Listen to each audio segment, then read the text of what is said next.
nakapagsuot ka na ba nung hanggang ngayon? Uso pa rin na ducky hair clip. Meron ako actually sa bahay. Meron siyang pink na ribbon. Pero doon lang siya sa bahay. Hindi ko masuot-suot sa labas. Kami kasi nakapagsuot na kami sa Good Morning Kapatid. Pero alam mo ba, Nikki, hindi lang tao ang pwedeng magsuot niyan. Sa Caloocan, isang aso ang naging instant duck. Tatlong bibe akong nakita. Are you mad? Can I see your face? You're so pretty nga iyo. Yan si Miru. May duck muzzle siya at duck clip kahit na isa siyang Shih Tzu.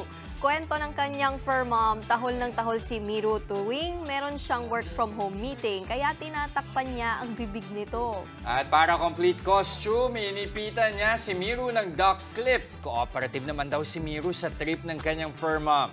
May treats din siya lagi kapag well-behaved. Mga kapatid, Jess De Los Santos po. Iba na ang may alam at may pakialam sa panahon ngayon.